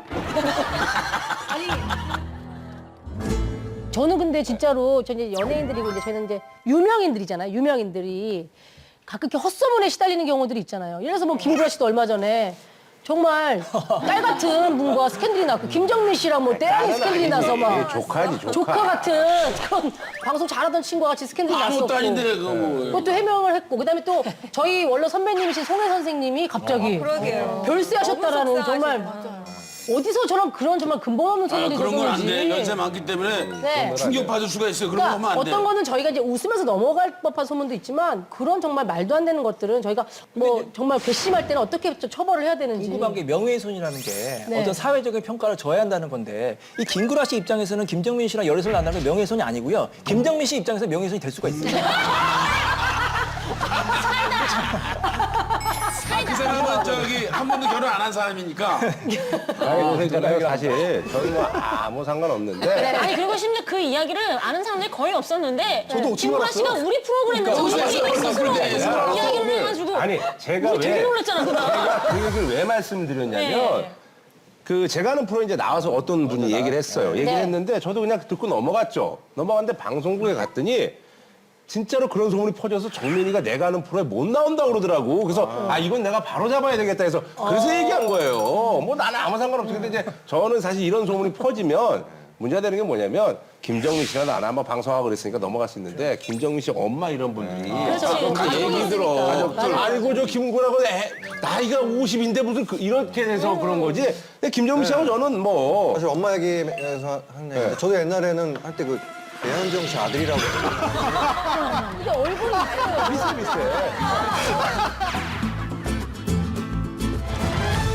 어떻게 해야 됩니까? 그런 그 연세 루머에 많은 분을 저희 돌아가셨다. 같은 유명인들이 대처하는 방법. 명예훼손을 거는 거죠 뭐. 그렇죠. 근데 예전에는 그냥 명예훼손 안 하고 그냥 조용히 적당히 넘어가려고 했는데 요즘에는 이제 연예인분 같은 게 적극적으로 법적으로 대응을 하세요. 왜냐하면 본인이 억울하다, 명예훼손을 한다는 것 자체가 본인이 어느 정도 정당하다, 떳떳하다는 것을 밝힐 수 있는 반증이 될 수 있기 때문에 적극적으로 좀 법의 보호를 받으시는 게 좋습니다. 그리고 우리 찌라시 같은 거 많이 봤잖아요. 네네. 그래서 아무런 그냥 그 죄의식 없이 찌라시를 다른 사람한테 돌리는데 이 돌리는 것 자체가 명예훼손이에요. 만약에 본인만 보고 바로 삭제를 해야 되고 더 심한 것은 막 야한 동영상 같은 거 막 오고 막 몽캠 같은 거 막 돌리는 경우 있죠. 큰일 납니다. 아, 그게 최초 유포자만 처벌받는다고 저희는 알고 있는데 최초 유포자는 중하게 처벌되지만 중간에 전자자 같은 경우도 상대방의 그 피해자의 동의 없이 돌리는 거 다 불법이니까. 그래요? 바로바로 전혀 안 볼 수는 없죠. 보고 빨리빨리 삭제하시기 바랍니다. 보고 빨리빨리 삭제하시기 바랍니다. 피해자의 동의가 있으면 괜찮나요?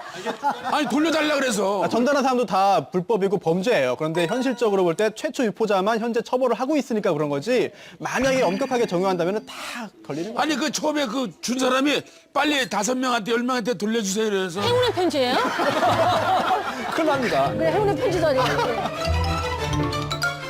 네, 제일 중요한 거는 게시물을 빨리 내리는 게 중요하죠. 왜냐하면 더 이상 피해가 발생하면 안 되니까. 근데 포털 서비스나 이런 거를 정보하는 업체들은 이것에 대해서 본인들이 관리해야 할 책임이 있어요. 네. 그러니까 매니저분들이나 기획사에서는 제일 먼저 하셔야 될 게 그 회사에 전화를 해서 빨리 게시물을 차단하고 더 이상 유포되지 않게 내려달라는 걸 먼저 하시고 네. 그다음에 그거를 영상을 캡처해서 경찰에 신고하시면 요새는 이제 이와 관련한 수사대들이 굉장히 기술이 많이 발달했기 때문에 금방 찾을 수가 있습니다. 그리고 그 사람의 인적사항을 알면 그 사람의 인적사항을 기준으로 해서 재산을 조회해서 손해배상이나 이런 거 네. 민사를 들어가는데 제일 필요한 거는 일단 게시물을 빨리 내리도록 하는 거. 네. 그다음에 내 얼굴이 들어가거나 비슷하거나 하면은 일단 그거를 이렇게 처리하는 거 있잖아요. 네네네. 그렇게 해서 어쨌든 그 동일성 인식을 없애는 거 이게 제일 빠른. 아니 저희가 궁금한 건요. 그런 것도 있어요. 누군지 알겠어. 찾아냈어. 근데 그 사람에 대해서 이제 법적인 처벌을 하는 것이 도의적으로는 또 그 사람이 만약에 좀 사과를 하고 만약 이러면은 그냥 알겠습니다. 다음에 이런 일이 없도록 해주세요라고 이제 할 수도 있는 건데 어떤 게 맞는 거예요? 가해자들이나 폭행을 하는 사람들의 심리에는 뭐가 있냐면 내가 이런 상황을 해도 저 사람은 나에게 아무것도 못할 거야라는 게 있거든요. 근데 연예인분들의 가장 그런 대상이 될 수가 있죠. 그렇지. 내가 이렇게 해도 자기가 시끄러우니까 괜히 이거에 대해서 대처를 안 할 거야라고 해서 계속 피해가 커지는 거예요. 네, 우리 그래서 약점을 막 이용하는 거예요. 네. 그래서 저는 그러니까 모든 이런 사건에서는 하여간 초기에 대응을 잘하는 것이 가장 중요하다는 저는 이제 생각을 그 박혜진 씨가 그분이 굉장히 좀 대처를 잘하신 것 같아요. 네. 박혜진 씨가 이제 굉장히 악플에 시달렸는데 이 악플 단 그 네티즌들 다 고소했어요. 다 고소했는데 이 네티즌들이 처음에는 그냥 죄의식 없이 올리다가 고소를 당하니까 굉장히 힘들었던 것 같아요. 그래서 사과를 했습니다. 사과를 받으면서 같이 봉사활동을 했어요. 같이 봉사활동 하니까 그 악플 단 사람이 정말로 이 사람이 좋은 연예인이구나. 그러면 이제 그 사람에 대한 어떤 일종의 경각심도 주고 굳이 그 사람을 전과자 만들 필요는 없잖아요. 이렇게 일단은 처음에는 좀 따끔한 맛을 보이는데 상대방이 진심 어린 사과를 하면 나중에 선처를 해줘서 합의를 하는 게 가장 좋은 방법 사실 같습니다. 이게 분위기가 좀 많이 달라지고 있어요. 맞아요. 왜냐면은 예전에는 그 연예인이 아유 고작 악플 때문에 무슨 고소를 해? 뭐 손해배상 청구를 해? 그러면은 연예인이 욕먹었거든요. 요즘에는 그런 분위기가 아닌 것 같아요. 법적으로 이제 당당하게. 정말 권리침해 예. 본인의 그런 피해를 봤으면 연예인도 권리 주장해야지. 그런 그 분위기가 많이 달라진 것 고소를 같아요. 하거나 이렇게 법적 대응을 적극적으로 하는 분들에 대해서 요즘에는 이렇게 응원들을 하시고 격려들을 해주시더라고요. 그러니까 예전에는 말이 조금 없어지면 이 소문이 잠잠해지지 않겠느냐라는 생각을 해서 묻고 싶어 했었는데 요즘에는 묻어두지가 않잖아요. 계속 또 다른 실제 상황인 것처럼 이렇게 말들이 퍼지고 하니까 저 같은 경우도 예전에 어떤 이상한 누드 몸에 제 얼굴이 이렇게 돌아다닌 적이 있었어요. 아, 진짜요? 근데 제가 너무 웃긴 거예요, 그게 사진이. 그래서 아, 얼굴만 갖다 놨구나. 왜 얼굴을 갖다 붙였는데 그냥 누가 봐도 합성인데 그래서 제가 제 팬클럽 분들한테 그 사진을 돌렸어요. 이거 불법 아닌가요?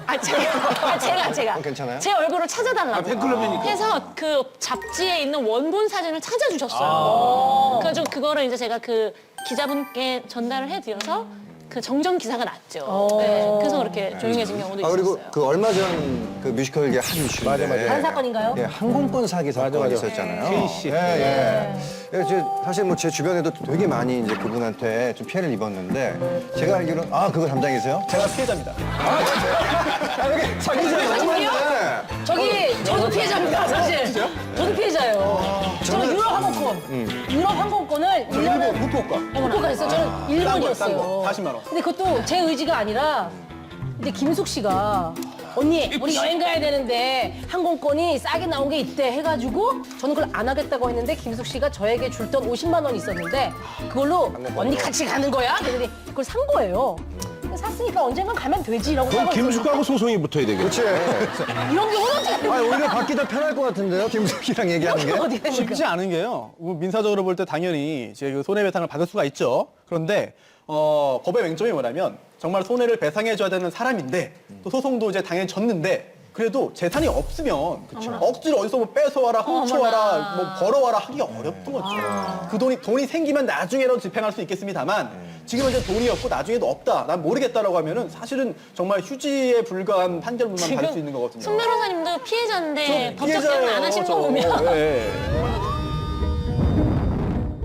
그러니까 하나 팁을 알려드리면 이렇게 이제 여러 이제 피해자가 생기는 경우에 나중에 다 피해자들한테 그 사람이 변제하기 어려워. 이미 다 돈을 탕진하거나 아니면 은인을 했겠죠. 그래서 그쵸. 실질적으로 몸으로 떼어놓은 경우가 많은데 이렇게 하면 됩니다. 일단은 남들보다 먼저 법적인 조치를 취하세요.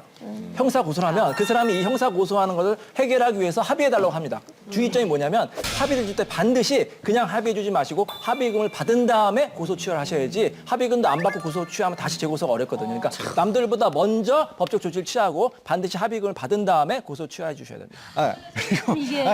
그리고 왜 운전하시다 보면 그 가다가 가끔 현수막에 떼인 돈 받아드립니다 이게 있잖아요. 근데 그건 믿을만한 건가요? 그게 경우에 따라 다른데요. 그게 그 채권 추심을 하기 위해서는 여러 가지 등록 절차를 거친 합법적인 그런 추심업자들이 있어요. 추심업체가. 근데 그게 아니라 불법적인 가능성이 훨씬 더 높습니다. 그렇다면은 채권을 받아주겠다, 추심하겠다라고 해서는 결국 돈만 선불로 받고 연락 끊어버리거나 나중에 채권 받고서는 본인이 다 가져가거나 이런 경우 있거든요. 조심하셔야 돼요. 아니 근데 그러잖아요. 이거 뭐 저기 궁금한 건데 그 무한도전에 나왔던 그 장지영 변호사 요즘 저 국민의당 가서 대변을 하고 있잖아요. 네네네. 근데 이제 뭐 세 분 중에는 그 저기 임 변호사도 있고 여자분. 네네네. 그러니까 뭐 정치론 쪽으로 뭐 생각이 좀 없으신 거예요, 뭐예요? 저는 일단 관심이 없고요. 네. 예. 우리 장 변호사님은 오래 전부터 좀 뜻이 있으셨어요. 그래서 이제 지지를 많이 해드리죠. 근데 두 분은 네. 좀 뭐 기회가 되면 또 뭐 사람 일은 모르는 거니까. 이런 이야기는 여기서 또 이렇게 못 받기가 또 아니 불편하시겠죠. 근데 이제 이렇게 또 얘기를 해야지 또 눈도장을 찍어서 이렇게 또 이렇게 뭐 그렇게 네. 또 되기도 하고 그래서 그러더라고. 이인철 변호사님이 작년에 어. 총선 즈음에 책을 내셨어요. 그래서 출판 기념회를 한 거야. 순서죠, 순서. 출판을 던지기 전에 원래 출판 기념회 먼저 하거든요. 다들 우리가 뭐라고 소문이 났냐면 이인철 변호사가 이번에 이제 불려가는구나 어디에. 근데 그들은 아무 소식이 없는 거야. 근데 책 제목이 뭐냐면 연애책입니다. 연애 잘하는 법, 결혼 잘하는 법이었어요. 아니 근데 그때 출판 기념회 하는 사람들은 대부분 오해 살 수 있죠. 많이 오해. 아니 근데 그 사실은 진짜 공부하는 게 진짜 쉽지가 않잖아요. 그렇죠. 뭐 자기만 했던 그 공부법 뭐 특이한 거 있어요? 사실 제가 뭐 천재거나 뭐 그런 굉장히 그런 스타일이 아니라 좀 노력하고 어떻게 하면 제 한정된 이 능력에서 최대한의 효과를 발휘할 수 있을까. 왜냐하면 계속 떨어지니까 속이 상하고 오기가 생기더라고. 한번 나도 붙어보자. 내 이 실력으로 한번 붙어보자 해서 굉장히 많은 거를 연구를 했어요. 그래서 그 연구를 어쨌든 제가 붙었으니까 그게 이제 어떻게 보면 입증이 된 거잖아요. 그래서 한 두 가지 정도만. 두 가지 뭐예요? 알려드릴게요. 첫 번째는 뭐냐면 하루 24시간 공부하라. 24시간. 예, 24시간 공부. 야, 밥도 안 먹고 잠도 안 자고. 설명을 드릴게요. 이제 보통 이제 신림동에서 학원을 가면 학원 강의 뭐 3시간, 많으면 뭐 5시간, 6시간 듣는데 굉장히 힘들거든요. 저도 처음에는 이제 따라해 봤는데 너무 힘들고 저한테 안 맞는 거야. 그래서 어떻게 하냐 해서 학원에서 그 강의하는 그 강의 테이프를 팔아요. 그 강의 테이프를 사고 집에서 이제 그걸 강의 테이프 들으면서 공부하는 거예요. 자, 그렇게 공부하다 보니까 욕심이 생긴 거야. 이렇게 하니까 잘 되네? 그러면은 남들보다 조금 더 빨리 해야지 해서 그 강의 속도를 2배로 듣는 거예요. 재생 속도를. 그런 테이프가 있잖아요. 처음에는 안 들려요. 근데 우리 뇌가 굉장히 적응력이 뛰어나서 맞아. 들려요. 우리도 2배로 그죠? 들리네? 모니터 할 때 있잖아요. 네. 남이 나오는 부분 한 4배속으로 돌려. 그렇죠. 그럼 내가 굳이 볼 필요 뭐 있어? 그러니까 2배가 들리니까 그 다음에는 3배. 내 마지막에 5배까지.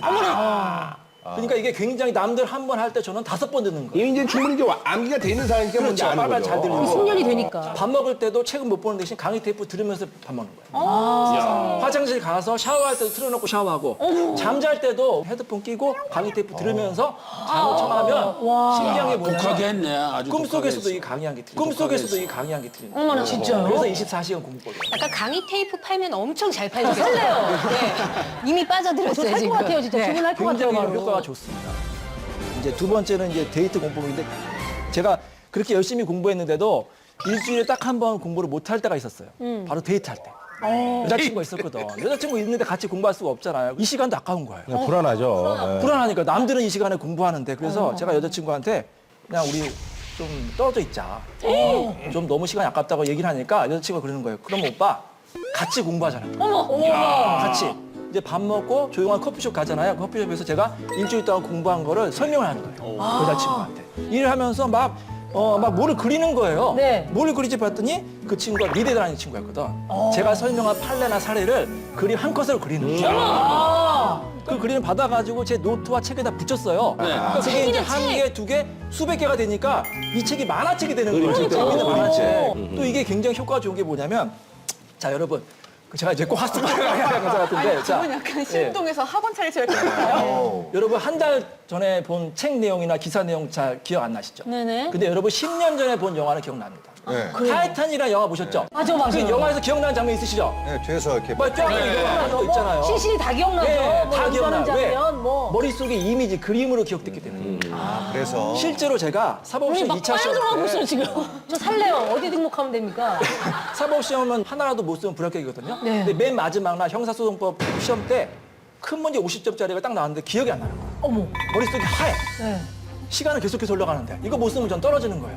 그래서 책 내용을 아무리 기억해도 기억이 안 나는데 그 그림이 딱 기억이 나요. 그래서 제가 지금 제 앞에 있는데 어머. 자기 낡은 노트가 바로 그 공부했던 시절의 그 노트들.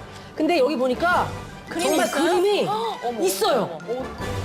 세상에. 정확하게. 세상에. 그 앞에 사건에 대한 그림들이 있고 약간 치정에 대한 거 막 현장 녹음, 마약 거래. 막 이렇게 상황에 대한 이게 판례에 대한 그림들이 다 있고 앞에는 고시생들이 미대 그러니까 많이 여기 보니까 미래 많이 살겠다. 간통법의 그림이 이렇게 현장 좀 적나라하게 사진까지. 현장 사진. 천생연분이다. 아, 근데 만화 잘 말하는 그리네. 걸 다 그리고.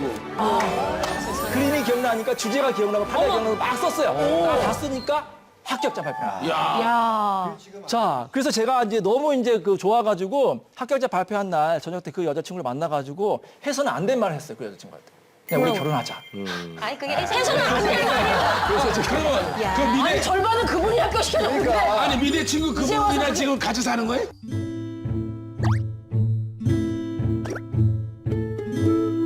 미대 친구 그분이랑 지금 같이 사는 거예요? 그렇죠. 멋있다. 그래도 남자가 의리 지켰네. 끝끝내. 아니 만약에 그분이 안에 가니까 지금 얼마나 그래, 재밌는 맞아, 거지. 엔딩이 궁금했는데 너무 다행이에요. 해피엔딩이야 너무 좋아. 근데 이게 사실은요. 뭐 당연한 거죠. 왜냐면 네. 그 미래생하고 결혼을 안 했으면 방송에서 얘기도 안 하죠. 당연한 거 아니겠습니까? 그렇죠. 당연한 거 아니에요? 나도. 그러잖아요. 그래서 이거 막 빨리 들어가서 어떻게 됐어요? 남은 그거 하는데 그럼 그거 얘기했어요. 미대 여대생 친구 어떻게 됐어요?